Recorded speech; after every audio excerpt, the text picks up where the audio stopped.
একটা একাদশী ব্রত যা আপনার জীবনের প্রেতত্ব বা পিশাচত্ব থেকে মুক্তি প্রদান করবে। অর্থাৎ এই জীবনে আমরা যে কোনো কর্মই করি না কেন, কখনোই কিন্তু কেউ চাইবে না মৃত্যুর পরে তিনি প্রেত দেহ প্রাপ্ত হোক বা পিশাচত্ব প্রাপ্ত হোক। তো শুধুমাত্র এই একটা একাদশী ব্রত আসছে 29শে জানুয়ারি রোজ বৃহস্পতিবার, যেটা পালন করলে আপনার কখনোই সেই প্রেতজনী বা পিশাচত্ব লাভ করতে হবে না।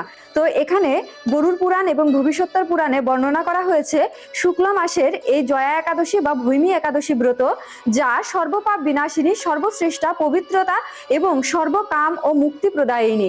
স্বর্গলোকে দেবরাজ ইন্দ্রের রাজ্যে বাস করতেন গন্ধর্বরা। সেই গান্ধর্বদের ভিতরে অন্যতম ছিলেন পুষ্পবন্তী এবং মাল্যবান। তারা দুজনের প্রতি আকৃষ্ট হয়ে পড়েন একদিন ইন্দ্রদেবের রাজসভায় নৃত্য করতে করতে। আর সেটা দেখে যখন তাদের তাল এবং ছন্দ বেতালে চলে যায়, সেই সময় ইন্দ্রদেব তাদেরকে অভিশপ্ত দেন তারা যেন পিশাচত্ব প্রাপ্ত হয়। কিন্তু তারা কোনো অপরাধ না করেও শুধুমাত্র ভালোবাসা এবং প্রেম নিবেদন করতে গিয়ে তাল ক্ষয় করার ফলে তাদের যে পিশাচত্ব প্রাপ্ত হয় সেটা তারা কিছুতেই মেনে নিতে পারে না। তাই তারা চিন্তা করে তারা কখনোই আর পাপ কর্ম কোনো কিছু করবে না।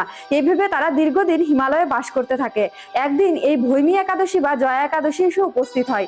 তারা সেই একাদশী সম্পূর্ণ নির্জলাভাবে পালন করে এবং রাত্রি জাগরণ করেন বিধি সহকারে। এর পরবর্তীতে সশরীরে স্বর্গে গমন করে। তাদের দেখে দেবরাজ ইন্দ্র খুবই অবাক হয়ে যায় যে কিভাবে তারা এই পিশাচজনী থেকে মুক্তি পেল। তখন তারা সবিস্তারে বর্ণনা করে যে তারা এই একটা মাত্র একাদশী পালন করার ফলে তাদের সমস্ত পাপ বা জীবনের অভিশাপ পর্যন্ত তাদের খণ্ডন হয়ে গিয়েছে।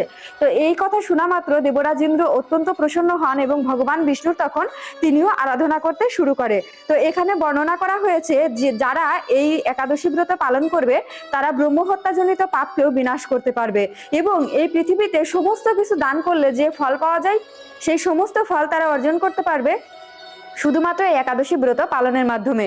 এছাড়া বিভিন্ন তীর্থস্থানে ভ্রমণ করলে যে পুণ্যফল লাভ করা যায় সেই সমস্ত পুণ্যফলও লাভ করতে পারবেন শুধুমাত্র এই একটা একাদশী ব্রত পালন করে। এবং যারা এই একাদশী ব্রত পালন করবেন এবং এর মাহাত্ম্য কথা শ্রবণ করবেন বা পাঠ করবেন তারা অগ্নি অষ্টকম যজ্ঞের ফল লাভ করবেন এবং মহানন্দে অনন্তকাল বৈকুণ্ঠ ধামে বাস করবেন। তাই অবশ্যই বছরের এই একটা একাদশী ব্রত আপনারা সকলে পালন করবেন। পালনের যে সময় সেটা বাংলাদেশ এবং ভারতের আমি ডেসক্রিপশনে উল্লেখ করে দিব। এছাড়া পৃথিবীর যে কোনো প্রান্ত থেকে পালনের সময় জানতে হলে কমেন্ট করবেন, আমরা আপনাদেরকে জানিয়ে দিব। তো অবশ্যই ভিডিওটা শেয়ার করে অপরকে জানিয়ে দিবেন, একাদশী বার্তা অপরের কাছে পৌঁছে দিবেন। হরে কৃষ্ণা।